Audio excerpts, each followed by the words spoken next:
Welcome everyone to the very first Tips Talk or Tip Talks. You've heard about TED Talks. This is Tip Talks.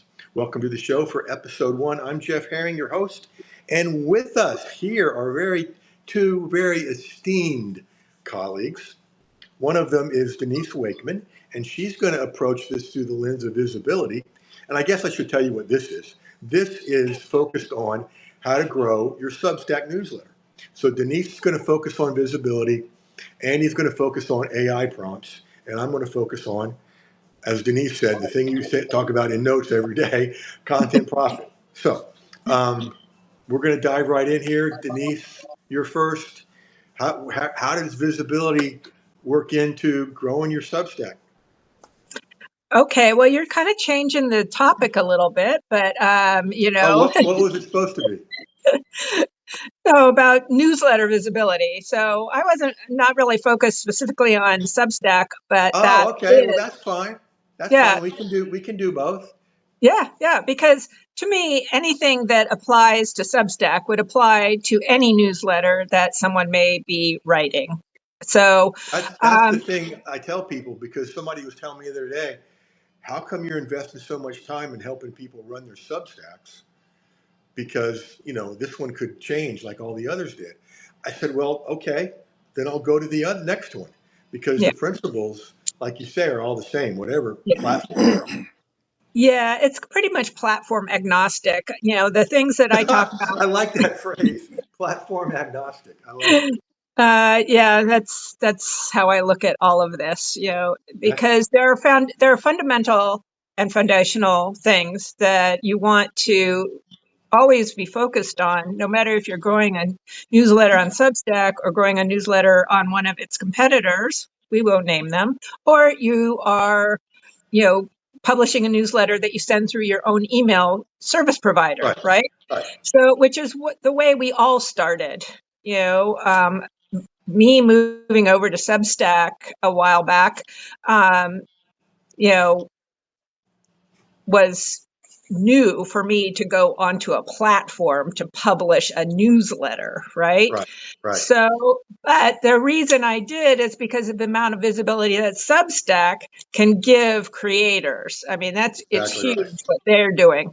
But in terms of looking at visibility or looking at a newsletter through the lens of visibility, the way I've always thought about a newsletter and email in general, because it's always been that a newsletter was sent out by email, right? Since 1999 or 1997 or whatever it is, when like Allie Brown was the e-zine queen. Oh my gosh. Yeah. You're taking us back. I was following her back when she started. So Me too. It's a newsletter is a one-to-one conversation. No matter if you have 10 people on your list or you have 10,000 people on your list, you're sending it to one person. And that to me is the ultimate visibility, because you have their sole attention when they're reading your content, your newsletter, your email. Right. So that makes it a very powerful tool in the visibility toolbox, is that by communicating via email, not to the exclusion of other methods like social or video or whatever, because now, of course, all of that gets combined. But you don't want to exclusively be on social to communicate, because you're competing with so many eyeballs. You're competing with all the content that's out there. But when you're sending a newsletter, you have that one person reading it at that moment in time. So and that's really huge, because I remember back in the days of e-zine articles, that's one thing Substack's doing well, is you send out or you put up your thing, your newsletter, your post or whatever, and that's it. It doesn't have 8 others to go read, or at YouTube, 8 other things to go view, right? It's just you. And they're competing for your attention. Yeah.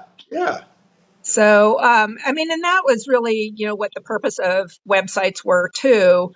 And, many people would send out their blog posts in the olden days, by an RSS feed or by email, right? I mean, that's how I, drove traffic, before all the social was sending an email to the people who signed up to get an email when notification when I posted a new content. So, email is really every single person probably in the world now has an email address because you have to have one in order to sign up for anything. Right. Right. So if you're looking at your newsletter as a form of email, which it is, then you're enabling yourself to get in front of those people. You are communicating and building relationships with them. So you don't want to just put all your eggs in the social basket. You want to make sure that you are creating those connections with people through your newsletter. And it doesn't have to be complicated. It can be short. It can be long. There's lots of newsletter formats. It used to be there was a very specific format for newsletter. Right. Before they Right. were done in email, they were done on paper and sent to you in the mail. Right. I And remember. I there remember. was lots of formatting issues with that. I mean, I used to do that for a couple of the places where I worked in the before pre-internet days.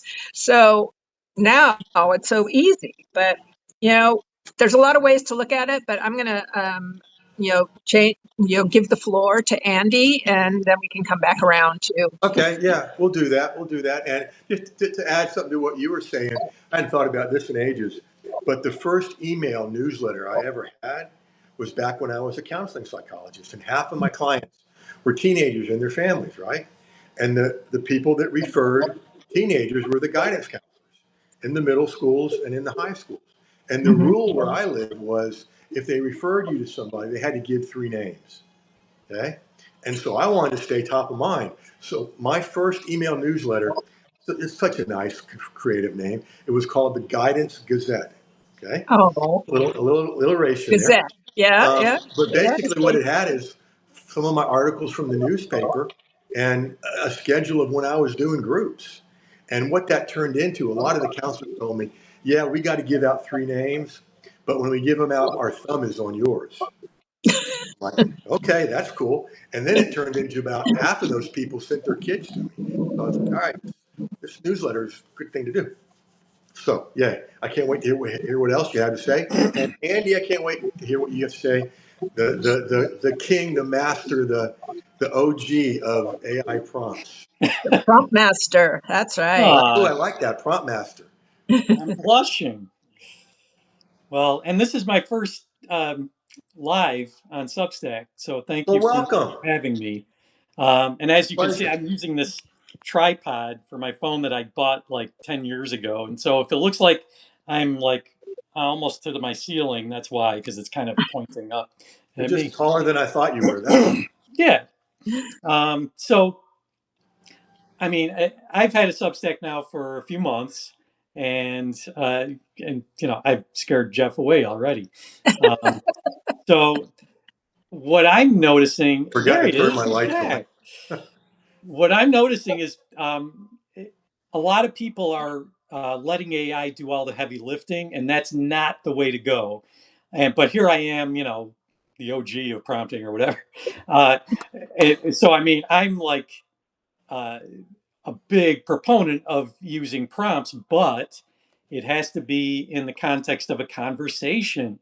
So that's how you can kind of have your cake and eat it too with Substack. And there's no more staring at the blank page. You can brainstorm with AI for headlines or angles. Like if you have like just an inkling of an idea, just a little seed, you can take that to AI and it will explode it into all kinds of things that you hadn't even considered. And I do this on a nightly basis. Like I'm just like so hooked Yeah, on I think you're doing what part I do with AI. So one of the things you can do, in addition to brainstorming, you can create outlines for a post, or you can have it speed up the drafting process of your posting. You can research or summarize data or statistics. Some of my most popular notes on Substack are research based. People love to know what they want receipts. They want to know that you can back up the claims that you're making. Like, like I'll say, humanization is more effective than all AI, and I back that up with research that I got from AI. So I mean, it's pretty cool that way. I like So if you treat AI like a creative intern who's really fast but needs supervision, you'll be in good shape. I like Um, that. Have you named yours? no, Okay. I was talking to no, somebody the other day that they call their, I forgot the name, but they have a name for their assistant. Yeah. I know other people who do too. Yeah. yeah, no, we're on a no name basis. Yeah. I'm still thinking of mine.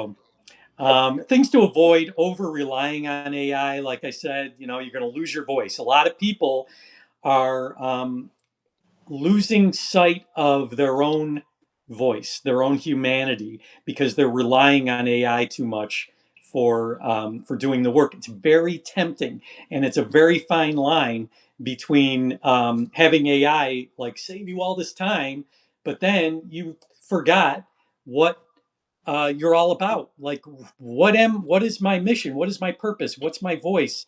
What's my personality? AI kind of fills in the Exactly. blanks for you if you're not careful. So you have to watch out for that. And then the prompts. I mean, you mentioned that I was promoting the fact that I'll be giving folks some prompts in this. So let's jump into that, because I'm like, so I got prompts uh, coming out all orifices here. I mean, I've been working Oh, so hard not to a get good picture. prompts, and That is going to be all over the internet, Andy. I'm going to not use that just as a quote generic as I prompts. promote this. These are like high level prompts. Okay, so for an idea Denise, generation can't you prompt, you imagine the could say, graphic that'll go on with for that? Yeah. "Oh, come on, Jeff. All right, I'll stop. I I forgot who I was talking to. Sorry, just for a second, I forgot." Okay. We have people in the audience. Oh, Oh I can yeah, see that's right. the numbers go down now. Over the live. 0. Yeah, Everybody's offended. I'm here I all see week. an OMG there. Yeah, you're welcome. All right, idea generation prompt. I'm going to give you 5 prompts. All right, Okay. and I'm going to post these on my. Well, you can post them on your Substack and on mine. I'm sure you'll be directing folks to Denise and my Oh yeah, Substack. I'll do that, and I'll also put them in the show notes for when this is sent out there. Cool. Oh, here comes another one. Okay. Uh, what are 7 unexpected ways that my audience is struggling with? And then you insert the topic there. And how can I turn those into Substack post angles that feel fresh, personal, and non obvious? Okay. I used that one of yours the other day. It was amazing. Yeah. Well, actually, this is hot off the presses, this particular You Oh, one. okay. haven't seen this one. Yeah. That's. All right. Well, So, something like that then. Anyway, okay. Well, there's no 2 prompts are the same, Jeff. that's true. At That's true. least none of my prompts. Um, okay, here's another one. To polish your voice, rewrite this paragraph. So you're going to insert the paragraph that you came up with. Rewrite this paragraph in a tone that sounds more like me, warm, a little rebellious, and sharp, but keep the original meaning. Now, if you're doing this yourself for your posts or your paragraph, you're going to give it different tones.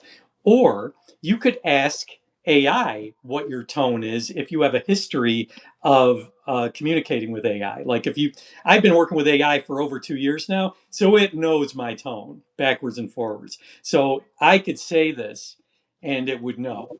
The next one is to get help with the structure of a Substack post. You could say, give me a 3-part outline for a Substack post titled, and you could give it the title, that hooks attention, builds trust with storytelling, and ends with an open ended question to drive comments. Because, comments are what it's all about. You got to have that engagement on this platform and all the other platforms too, but especially Substack, in my opinion. So that's a good one to actually, that checks a lot of boxes, that particular prompt. Post expansion prompt. I wrote a short note. Can you help me turn it into a longer Substack post with a story at the beginning, a core insight in the middle, and a reflective ending? So it's going to give you these things, but you need to Humanize. Humanize. You There's the can't, word. do not copy and paste your AI outputs. I beg of you. Um, if you do, it's not like you're going to get struck by lightning, but it will kind of water down. It's just Yes, it'll be weaker. yeah, and it's a bad habit. Don't go down that road because it's easy to just go out of control with that. Once you start doing it, you get used to doing it, and that's when you lose your voice. You really risk doing that if you just paste in that stuff. And finally, an engagement hook prompt suggests 5 comment-friendly questions that I can ask at the end of this post to start a meaningful discussion. So you give it the post, and then it will give you ideas for asking for feedback, comments, engagement. So those are the 5 prompts that I was, promising to deliver in this live. So there you go. See, I think that's brilliant. And like we said, folks, these will be in the show notes. You don't have to furiously write down and, oh my God, I didn't get that word. They'll be in the show notes. Don't do that to your hand Yeah, don't do that. or your fingers. Okay. If you're just joining us, what we're doing is we're talking about newsletters and Substack and how to look at them from 3 different angles. Denise is talking about visibility. Andy was just talking about AI prompts. And I'm going to talk about content profit. Just one more thing, Andy, to what you were saying. You came out with one recently that was the beginning of a sales letter. Yes. And I wrote a whole sales letter off of that prompt. Really? That sounds like me. Yeah. I mean, you're, man, when we tease you about being the prompt master, it's the truth. There's a lot of prompt people out there, and the way that I like to differentiate myself is that my prompts, I come from a copywriting background. I've been writing copy for 20 years. So this is just the next phase of writing copy to me. Prompt writing is very connected to copywriting. Oh, yeah. So if you go at it from that perspective, because you have to be creative with your prompts, you have to kind of catch AI off guard and really be disarming with your prompts. So it's not just thinking to itself, okay, here we go, another generic prompt that they took from this buy 30,000 prompts for $100 deal that somebody just did, and Right. so this is more like meaty prompts Yeah. that really matter. And there's a big difference in the two. And those are the kind that I like to write. They're humanized prompts. Yes, it eases the process for humanization. When you have prompts, it really cuts the humanization time by quite a bit. I love Yeah. it. Thank you. Now we'll come back and get another word from Denise and another word from Andy before we wrap up.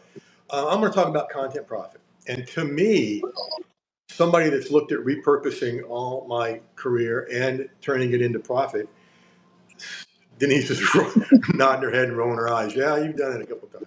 We're talking about '05, right? And so Substack is set up in a beautiful way for content profit. And I'm not just talking about the paid membership level, your weekly, your monthly, yearly, or your founders. I'm talking about the ideas. Okay. The other day, I forget who said this to me, but I was talking about getting a good idea for a mini course from a note. Somebody said, "Wow, Substack's pretty brutal about people are pretty brutal about what they like. If people like that, you've got something good." Okay. And so let's talk about turning a note into a newsletter, okay, or a paid newsletter or a paid product. Okay. Um, Notes are interesting things. They can be little, they can be, I think you explained it well to me, Denise. You said micro articles. That's kind of what they are. Um, and so I use Chat GPT that Yana GY created, and I've got it prompted. I've learned from you, Andy, but it gave me one about content repackaging. I sent it out February 1st. Yeah, so 2 months ago, essentially. All right. I didn't expect this, but the last time I looked, there was 324 new subscribers from that one prompt. Okay. Do you think maybe I'll turn that into some kind of product? I mean, the audience has voted, folks. So what I want you to do is first, what I want you to do is get in there and do 2 to 3 a day.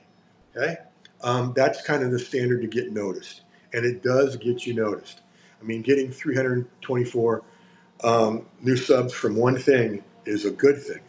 And then pay attention to how people respond. Okay, you'll send out notes that get crickets, and you're like, should I take that down or should I wait? Then you'll get stuff that's pretty good, and then you get great stuff. My intention is never to go viral. My intention is to be consistent. And so, what you get to pay attention to with your notes, which are the ones that people are talking about, responding to, restacking, liking, okay? And here's what you do. You turn that into a post, okay? You repurpose the note into a post and see how that one does on a little bit bigger version, okay? And if that does well, you've got double confirmation. Your audience has already voted. They want to buy this. They want this next. Well, what can you do with that? Well, you can make it part of your tiered membership on Substack. Make it a mini course or a master class or whatever. You can also sell them separately, right? So really, with Substack, to me, it's the best platform where you don't have to guess anymore. You can know, and the fact, like again, somebody I can't remember their name who said this that Substack's a good place to do it because if somebody on Substack likes it, because they're kind of discerning, you've got something good. Okay, and so I could go on forever about that, but I want to get some final thoughts from Denise and some final thoughts from Andy. Okay. Well, visibility is about being seen, about building trust, about building credibility. And if your content, your business isn't being seen, then that means you're invisible. So one of the easiest ways really is to consistently communicate with the people who have raised their hand to get what you are producing. Right, So it's right. whether you're teaching them, whether you're selling something, and the way to do that really most consistently is with a newsletter. And that's why I consider it to be one of the most high visibility actions that you can take, because it creates a consistent action. It doesn't have to be 10 pages long. It could be one paragraph long. I mean, one of my favorite newsletters is from Josh Spector, and it's like 3 sentences daily, and it's always got value, always. So, it doesn't have to be a lot, but it has to be a way, but you want it to be a connection between you and the person reading it, because that's how you're going to build authority. That's how you're going to build credibility. And that's how you're going to stay top of mind, visible to the people who want what you have to offer, what you are offering by service or products or whatever it is. You don't have to be selling all the time. It's about that continual conversation with people. And eventually people raise their hand and say, I want that, and that's the thing for me is like, I've had people wait 10 years. Oh, I've been on your list for 10 years and Oh now yeah, I need you, absolutely, right? absolutely. Now The I best need thing you. I ever heard Bruce Springsteen say was one of the things I try to keep in mind is that I'm in a lifelong conversation with my audience. Mhm. And I thought, yes, that's us. We're in a Yeah, lifelong conversation with these folks. yeah. And so, folks, if you're just joining us, this is the first ever Tip Talk, and we started it with 2 great guests. And what we're talking about is newsletters and then also growing them on Substack with Denise Wakeman. She's doing it through visibility, and he's been doing it through AI prompts, and we're going to get his final thoughts. And then I've been doing it through Content Profit, and I'll give you some final thoughts. So, Andy, you're next. Yeah, and thanks again, Jeff, for having us. And Oh, sure. it's great, and I get to look at myself on my phone for like 25 minutes, which is quite a treat. It feels So narcissistic, doesn't it? I will leave you with a few things on keeping your Substack human, even if you're using AI. So number one, if once you get an output from AI, inject it with some anecdotes, some metaphors, some opinions that you hold dear, to just insert those things into the content. Use AI to challenge your thinking, and sometimes ask it to play devil's advocate or explain a point differently. And then just inject some emotion and subtext. Say what AI can't do, because AI struggles with that stuff right now. Coming down the road, it probably won't. But right now, you have the advantage of using some nuance that AI can't touch, like subtext and emotion. So AI will not write your best work, but it will help you get to it faster. And I will Yes. lead you with that. You have to It lead the will, way, it will be the get you leader. started. I like that, Andy. And so, folks, my final tip, we talked about repurposing. We talked about turning content, notes, articles, posts into cash. Here's the thing about this with all the content you've got in a newsletter, on Substack, anywhere. Don't ever turn on your computer and start to build a product with a blank page. That's like torture. You don't have to do that. Okay. And there's two mistakes people are making there. One, they're not using their content they've already got, new and existing content, to repurpose it into products. And two, most of the folks that are staring at a blank page have an idea in their head that they've never talked to anybody about, right? Mhm. And then they're waiting, they're going to spend all this time building this thing, and then their mom's going to buy it, right? Um, this is really weird. In the history of my doing this, well, I'll tell you the story like you were talking about, Andy. Way back when Facebook Live was just coming out to certain Facebook users, Mike Stewart and I went, oh, okay, live video secrets. Let's build a product. All right, so I drove out to his lake house. We're working on it. We're doing the videos. And then there was some notice about not everybody has this yet. And we're like, oh, crap, we can't sell this. People will be pissed. Don't blame them. So we put that on hold. I'm driving back home thinking, well, that was going to be this month's product. What are we going to do? So took my laptop to one of my favorite satellite offices, a really good Oriental place called Rice. It has the best sushi.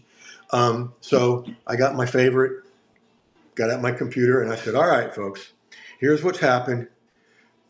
Help me decide the next product. And I had picked one that I thought would be the best.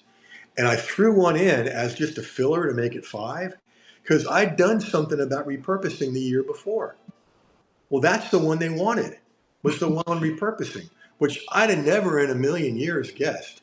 And as I look back through all the times I've asked, I cannot think of a single time where the audience has picked what I was going to do if left to my own device. Okay? Yeah. So use that one. Ask your audience. Right. Yes. AYA. There you go. All right, There folks. you Speaking of audience, thank you for being ours. A lot of go. Yeah. places you could have been on the internet now. You chose to be with us. That's really appreciated. If you're just joining us, don't worry. Okay, this is going to come out as a newsletter. What a concept. On Saturday, today's Thursday, the time of this call, on Saturday, probably like at 7:07 in the morning when I usually send them out. So on there will be Denise's contact info, Andy's contact info with his prompts, my contact info. And so we're going to wrap up here in just a second. But I got a question, okay?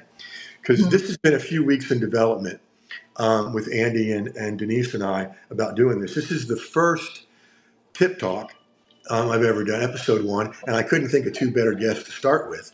And then I was sending out the idea to them this week. Maybe this is crazy, but we're going to give one level of content on this show, right?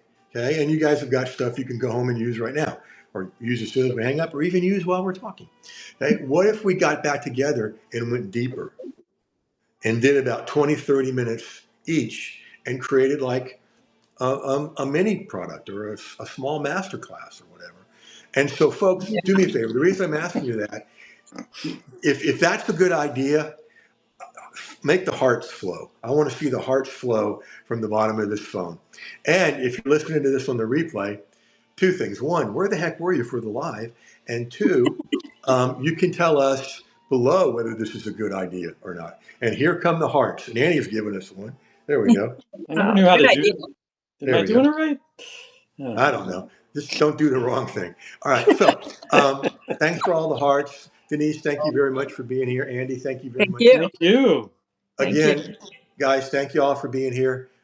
Always honored to be to have you as an audience. It's a great thing to do to serve you. And on that note, we're going to land this plane and say, you guys say it with me now. Okay, you know what we're going to say now, right? Go use this stuff. Yes. And we'll catch you next Do it. time.